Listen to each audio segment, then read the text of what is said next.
The settlement of Corth 7 had stood for 3 generations beneath the amber glow of twin suns.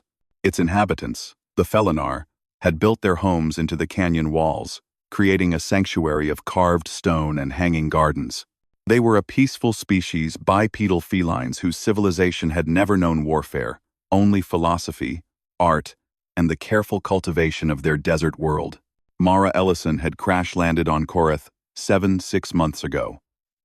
Her cargo freighter, the Distant Shore, had suffered a catastrophic drive failure in uncharted space.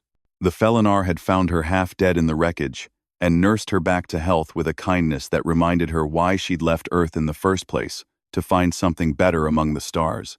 She'd stayed because leaving felt wrong. The Felinar needed nothing from her, asked nothing of her, and yet she felt compelled to remain. Perhaps it was young Rexil who'd kept her there. The cub, barely 7 cycles old, had attached himself to the strange, furless alien, with an enthusiasm that melted her scarred heart. He would follow her through the settlement, his tawny fur catching the light, asking endless questions about Earth and humans, and why her claws didn't retract. "Because we don't have claws," she'd explained, showing him her blunt fingernails. "We use tools instead. Made ourselves dangerous without growing the weapons ourselves." Rexil had found this fascinating and troubling in equal measure. The raiders came on the 4th moon of harvest season.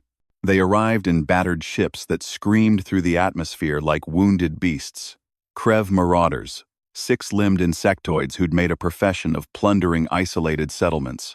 The Felinar had no defenses, no weapons, no concept of organized violence. When the Krev descended into the canyon with their plasma rifles and vibroblades, the cat people fled to their homes and sealed the doors, hoping the strangers would simply take what they wanted and leave. Mara had been in the upper terraces when the shooting started.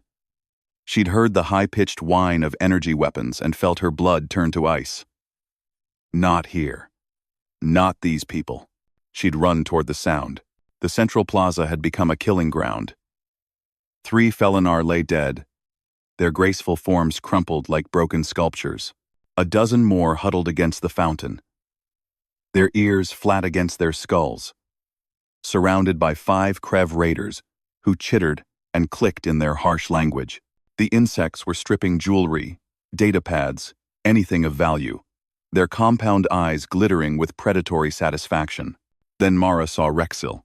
The cub had been separated from his family, trapped in a doorway by a 6th raider, a massive Krev, whose carapace bore the scars of countless battles.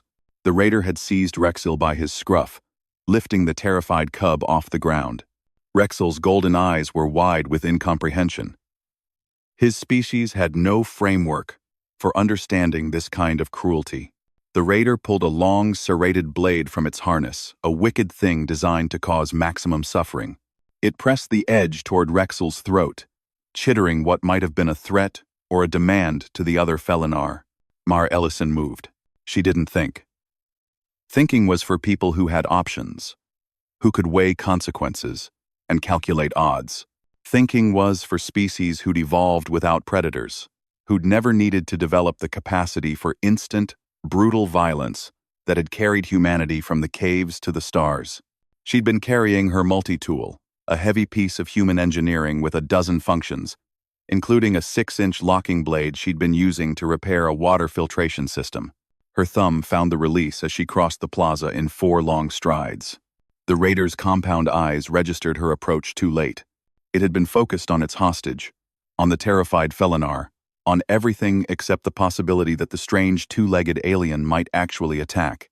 Evolution had given the Krev exoskeletons like armor and reflexes fast enough to snatch insects from the air. Evolution had given the Felinar grace and wisdom and a profound connection to their world. Evolution had given humanity something different. Mara's blade punched through the raider's left eye cluster, penetrated the thin chitin behind it, and drove straight into the creature's brain, with every ounce of her strength and Earth's 1.2 gravity-forged muscles behind it. The serrated knife still descending toward Rexil's throat stopped exactly 3 millimeters from the cub's fur. The raider spasmed once and dropped, its 6 limbs twitching in the death throes of a nervous system shutting down. Rexil fell from its grasp, and Mara caught the cub with her free hand, pulling him against her chest as she yanked her blade free with a sickening crack. The plaza fell silent, except for the gurgling breath of the dying Krev. The other 5 raiders turned as one, their weapons swinging toward her. Mara met their compound eyes with a smile that held no humor, only the promise of extinction.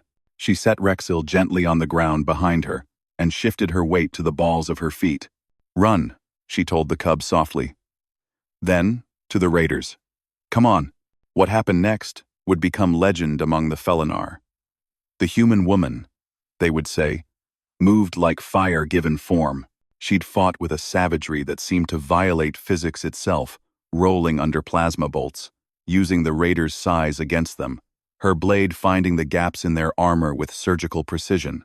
She'd killed 2 more before the remaining 3 decided that whatever this settlement held, it wasn't worth facing this demon. They'd fled to their ships and burned atmosphere escaping, leaving their dead behind. When it was over, Mara stood in the center of the plaza, covered in green-black ichor, her chest heaving. Rexil emerged from cover and rushed to her, pressing his small body against her legs. She dropped to one knee and held him, feeling him tremble. "I don't understand," the cub whispered. "Because you're mine to protect," Mara said simply. "That's what humans do. We protect what's ours." The elder Felinar, a silver-furred matriarch named Kisara, approached slowly. Her eyes held a new understanding, and perhaps a touch of fear. "Your species," she said carefully. "You are all capable of this?" Mara looked up at her, still holding Rexil. "Every single one of us. We're persistence hunters, Kesara. We evolved running prey to exhaustion across savannas, killing to survive. We're the most dangerous species we've ever encountered." She stroked Rexil's ears gently. "But we're also the most loyal. Cross that line, threaten what we love, and you'll learn why humanity conquered its own world before it reached for the stars." Kesara was quiet for a long moment. Then she bowed, a gesture of profound respect. "Then, we are grateful you love us, Mara Ellison of Earth." Mara smiled, genuine this time. "Someone has to teach this kid about tools," she said. "And now maybe about why we needed them in the first place." Rexil looked up at her with those wide golden eyes. "Will you teach me to be strong, like humans?"